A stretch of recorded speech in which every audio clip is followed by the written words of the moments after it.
ফেব্রুয়ারিকে ঘিরে 21 টেলিভিশনে একটি নতুন অনুষ্ঠান রয়েছে। আজ রাত 8টায় দেখবেন সুবর্ণা মুস্তাফার উপস্থাপনায় এবং ফাহমিদা মুন্নির প্রযোজনায় শব্দজব্দ অনুষ্ঠানটি। প্রিয় দর্শক, আজ আমার সাথে স্টুডিওতে উপস্থিত আছেন এই অনুষ্ঠানের প্রযোজক ফাহমিদা মুন্নি। তার সাথে আমরা কথা বলবো শব্দজব্দ নিয়ে। তবে তার আগে চলুন শব্দজব্দের খানিকটা অংশ বিশেষ দেখে নিন।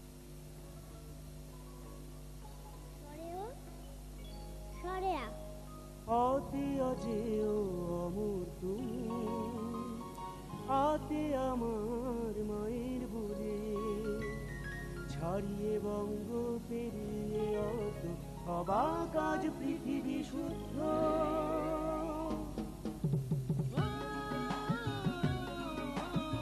বাংলা ভাষার হাজার শব্দ, শব্দ নিয়ে শব্দ জব্দ।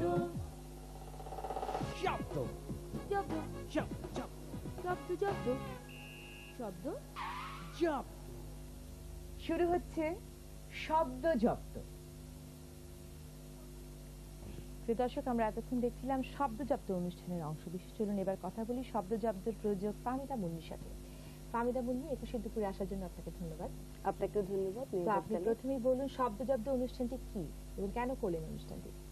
শব্দজব্দ হচ্ছে শব্দকে নিয়ে জব্দ করা, মানে শব্দের লড়াই, শব্দকে নিয়ে কুইজ। তবে এই প্রোগ্রামের দুঃখিত, এই অনুষ্ঠানের বিশেষত্ব হচ্ছে এখানে আমরা দু প্রজন্মকে হাজির করেছি, বাবা মা এর সাথে সন্তানকে।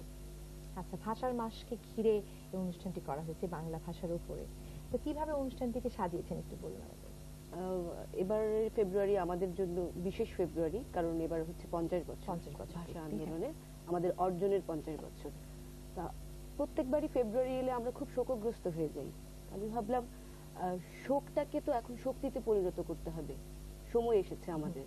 21 ফেব্রুয়ারি এখন এমন একটা অবস্থানে গিয়েছে, এটা একটা উৎসবে পরিণত হয়েছে এখন আমাদের অর্জন, আন্তর্জাতিক মাতৃভাষা।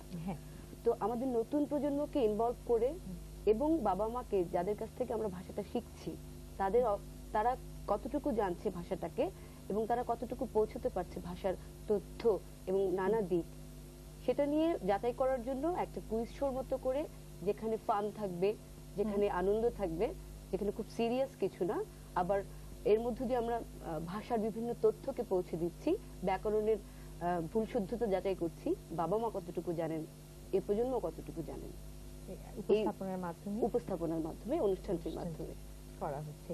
তো এই যে বললেন যে বাবা মার সাথে বা সন্তানদের সাথে একটা পরিচয় থাকছে এই অনুষ্ঠানে এবং তাদের মাধ্যমে খেলাটা, তো এদের সাথে আপনি যোগাযোগ করলেন কিভাবে?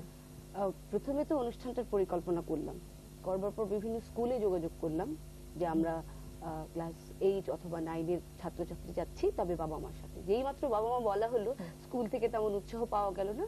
তো আমরা বললাম ঠিক আছে, 3 জনকে পাঠান। পরে বাবা মারা এলো, অত্যন্ত ভয়ে ভয়ে এলো, কি না কি পরীক্ষা হয়। তো 2-3 জনের মাঝ থেকে আমরা বাছাই করেছি। তবে খুব সিরিয়াস ভঙ্গিতে বাবা মাদের আবির্ভাব হলো, মানে তারা খুব বিষয়টা কি, ব্যাকরণ, এই বয়সে এসে পরীক্ষা। আমরা বললাম তেমন কঠিন কিছু নয়, আমরা প্রতিদিন যে শব্দগুলোকে ব্যবহার করছি, যেভাবে আপনি আপনার সন্তানকে শেখাচ্ছেন, কুইজ শো কিন্তু চারপাশের শব্দগুলোকে নিয়ে, বাংলা ভাষাকে নিয়ে।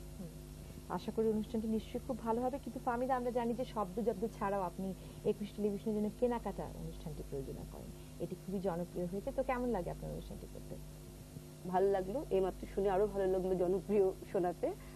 কেনাকাটা হচ্ছে শপিং গাইড। কেনাকাটা বিষয়টা নিরস, কিন্তু আমি চেষ্টা করি এটাকে সরসভাবে উপস্থাপন করতে। আর কেনাকাটা এমন একটা বিষয়, আপনি এটাকে কখনোই অ্যাভয়েড করতে পারবেন না। আমার প্রতিদিন সকাল থেকে শুরু করে রাত অবধি প্রতিটা জিনিসের সাথে আমার ক্রয় এবং বিক্রয়টা জড়িয়ে আছে। সুতরাং এই ক্রয় এবং বিক্রয়ের ব্যাপারে কিন্তু আমাদের দেশে কোনো নীতিমালা নেই, কোনো কিচ্ছু নেই। শপিং নিয়ে কখনো কোনো প্রোগ্রাম হয়নি কখনো। সো আমি ভাবলাম যে শপিং নিয়ে কেন একটা প্রোগ্রাম স্টার্ট করি না কেন, আমি সেটাকে সরসভাবে উপস্থাপন করি না কেন, এবং করলাম।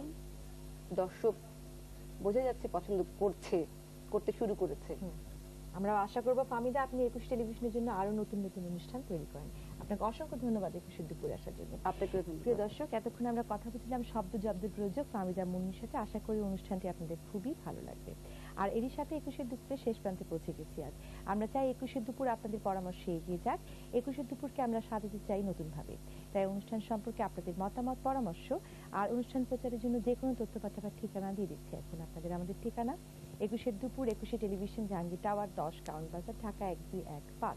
ফ্যাক্স করতে পারেন ফ্যাক্স নাম্বার 8126-106 এবং ইমেল করতে পারেন 21-এর দুপুর @21tv.com এই ঠিকানায়। আজ এ পর্যন্তই। কাল আবার দেখা হবে 21-এর দুপুরে বিভিন্ন আয়োজনে। সেই পর্যন্ত যে যেখানে আছেন ভালো থাকুন, সুস্থ থাকুন। সবাইকে শুভেচ্ছা।